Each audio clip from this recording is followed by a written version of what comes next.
Thoughts from the Budman for you here on those incredible poll numbers from the Wall Street Journal NBC poll on how Americans feel about the state of affairs in the U.S. of A. under the Obama regime and what they see in the future.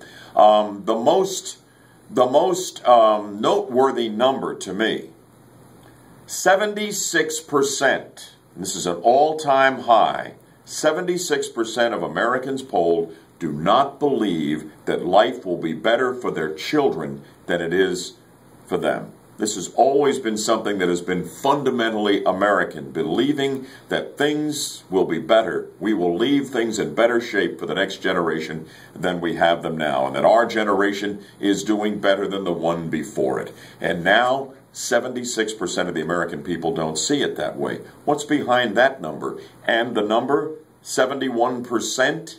Of those surveyed say this country is headed in the wrong direction. All right? Let me tell you the good news and the bad news. The bad news is obvious. The Obama regime, after 5.5 years, has made a complete mess of things in this country. Their policies have crippled the American economy.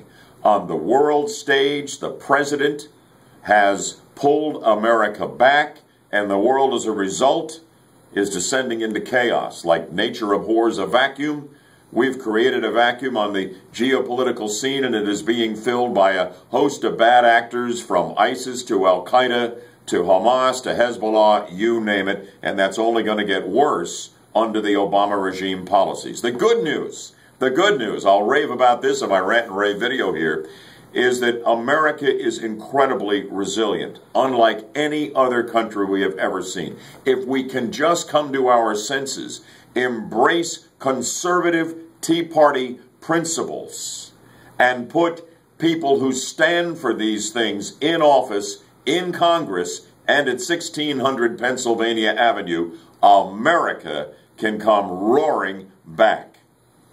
I think this experiment in liberalism is being shown across party lines to be an absolutely colossal failure. And maybe that's the hidden blessing in the Obama regime, that we have seen the devastating results of living under the most liberal regime in U.S. history. And hopefully Americans across the political spectrum will rise up and say, okay, we're not doing that again. That's what I think. What do you think? Hey, join me for the next edition of Bud Henninger Live right here on News Radio 102.5 WFLA. I'll look for you then.